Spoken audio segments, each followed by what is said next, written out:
Alright, so right now we're going to turn our attention to the firms and how it is they decide what to make, how to make it, how much to make. The basic rule with the firms in economics is we are assuming that they are looking to maximize their profits. Profit is simply taking all the money that came in, total revenue, and subtracting out all the money that had to go out to do the production, which is your total cost, total revenue minus total cost. So if what I'm trying to do is maximize profits, part of it would be minimizing the costs. And so we need to look at the costs that a firm faces, and ultimately we're going to be looking at the cost and the revenue side so they can figure out what output level is the profit maximizing quantity. But before we can get that far, we need to get to know how we can look at what it is a firm is producing and the cost of production. So production, first of all, is simply the combining of inputs to make a final product. So the combining of the materials that they need, the combining of the labor and the capital, the land, the natural resources, and the entrepreneurship. All of this comes together to make the final good or service. We can look at this in various ways. And so right now we want to think about it from the point of view of output or volume. We're looking at how the various units of inputs result in a certain amount of output. And the measures that we come up with to talk about this is total product, which means total output, the total number being produced. The marginal product, that's a measure, we always can translate marginal into additional. So marginal product is the additional product, the additional output I got from the last unit of input. And then the average product, given the inputs I have on average, what is the output per unit of input? So those are all measures of output volume that the firm is making. But it's also important, as I said, to talk about the costs. Ultimately, we're going to be comparing cost and revenue. And so what we do for cost, of course, is we can just take the inputs that we have, the various combination of inputs, multiply them by their price, their cost, and then that gives us some total cost of production. And so we see the measures there are very similar if we're just looking at dollar amounts, whereas the product, the marginal product, average product, they're looking at quantity or volume amounts. So on the cost side, we'll be looking at the total cost, the marginal cost, the additional cost of producing the last unit, and the average cost of producing the last unit. Another thing we need to be familiar with when we're looking at the firm's decisions is we can break down their decision-making process into two time periods, the short run and the long run. And the short run is defined as just at least one input is fixed. Everything else can be variable. As long as one thing is fixed, you are operating in the short run. The most common example of a fixed input would be rent. Most businesses have a space that they are occupying, and often they are paying a rent or a mortgage. And so whether it's rent or something else, it means that you're in some sort of contractual obligation to make this payment regularly, monthly, for example. And even if you don't produce, you're still expected to make this payment. And that's the characteristic that you're looking for to figure out if something is fixed.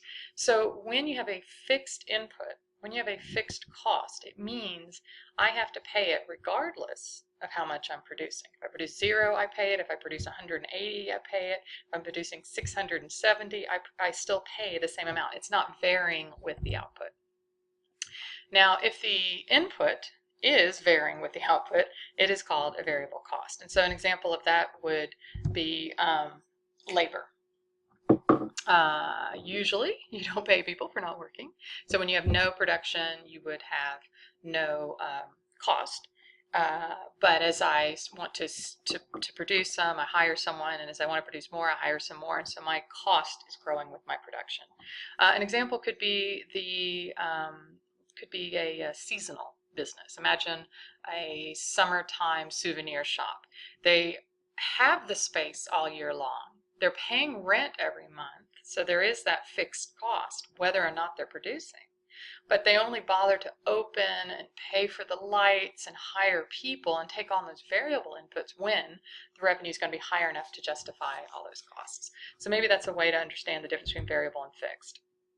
The long run is all inputs are variable. So at some point, if a business has a monthly rental or a monthly financing payment they have to make, there's at some point that contract will come to an end and the business gets to renegotiate it.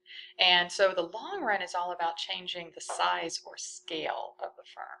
This is your opportunity to move to a bigger place or a smaller place, to scale up or to scale down. And so when we look at the long run in the future, that's what we'll be seeing that it is all about. All right, let's look at an example here of a pizzeria and their daily output of pizza. We see in our table here that we do have the number of workers, that's our labor. We have number of ovens setting as our capital. And we have the number of pizzas, total output. So the number of ovens is working, the capital is working here as our fixed input. It does not vary as our output varies. And the number of workers we do see varying with it. So that'll be our variable input. So labor will be a variable input. Another characteristic that makes you confident that labor is the variable input is that we see when labor is zero, output is zero.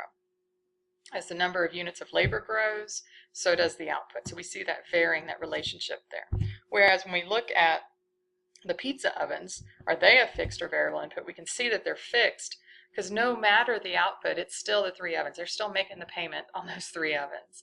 At 0 output, it is still 3 ovens. At 180 output, it is still 3 ovens. So if they have financed these ovens, which is what we're assuming, they're going to be making the payment on it no matter the level of output. So that's your fixed input. Now as we go from 0 workers to 1, we can look at the output column, the number of pizzas, the total output or the total product. We see it goes from 0 to 20. And what that means is that last unit of labor, the first in this case, unit of labor has grown our output by 20. It's the additional product that we are able to produce because we hired that 1 worker. And so that's why we call that the marginal product. The marginal product is the additional output per last unit of input. All right, so here we can actually see the marginal product of labor added to our table.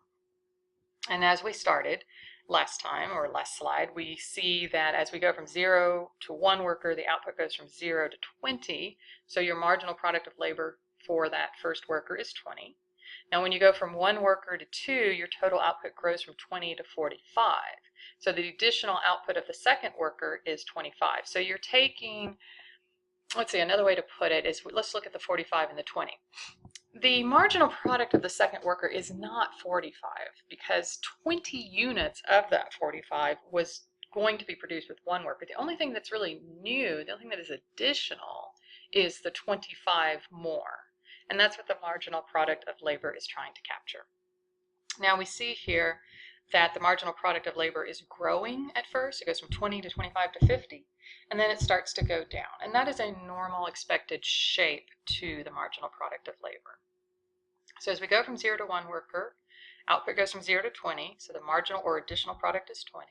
And as we go from 1 to 2 workers, output goes from 20 to 45, so the additional part, the marginal product, is just 25. Now, noticing the shape there is what we were talking about. We see that it rises at first.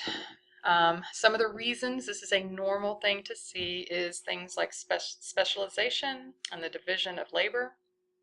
You can imagine 1 worker has to do all the jobs that are involved. They have to answer the phone, they have to take the orders, they have to make the pizzas, they have to put them in the oven, they have to box them up, they have to take them to the tables. They're doing everything.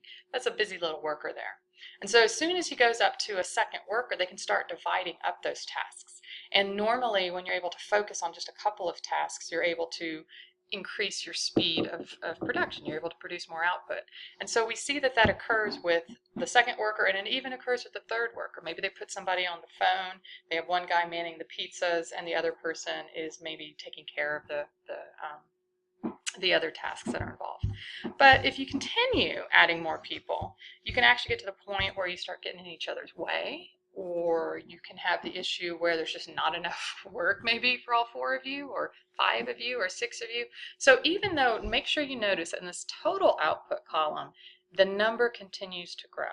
As I hire more people, I am getting more output. What the marginal product of labor tells you is I'm getting less additional output for each worker. Okay, my bang for my buck, although we're not talking about dollars yet, is going to be going down as I continue to add additional workers beyond some point. All right. So with each additional worker hired, causing production to increase by a greater amount than did the hiring of the previous worker, that's that early part. That's the movement from 20 to 25 to 50. But as you keep going, you hit the point of, and here's the vocabulary for you, diminishing returns. And then output is increasing. Yes, it is still increasing. It's still going 45, 95, 140, 165, but it's doing it slower, which we see with 50, 45, 25, 15. So each additional worker by that point, once you hit the diminishing returns, causes production to increase by a smaller amount. And it's because you start having, you've already taken account, or you've already reaped the benefits of the division of labor and those sorts of things. And so now you're starting to get more in each other's way. Now, of course, the issue when we bring costs into it is you're paying for each one of those workers, but you're not getting quite as much additional output for it. So the next step will be to extend the output data into the cost data. The total cost of labor will be the number of employees hired times their wage rate. The total cost of the ovens that we see here will be the 3 ovens times whatever amount it costs to finance them, or we could use rent as an example. And then as we extend these output numbers that we've been looking at into cost, we're going to have that law of diminishing returns show up as well, right? You're going to have the additional cost falling at first just because the marginal product is rising. And eventually we're going to see the marginal cost turn up. The cost of production is rising because you're getting less additional output for your additional inputs. And so that's what we're going to see when we get to the marginal cost. We're going to see that first falling and then going up, simply because it's reflecting what we've just been talking with on the output, that the output at first is rising, the marginal product is at first rising and then falling. And so once you turn that into dollar figures, you just get the mirror image. All right, so that'll do for our first introduction to outputs and cost. So I will see you in the next video.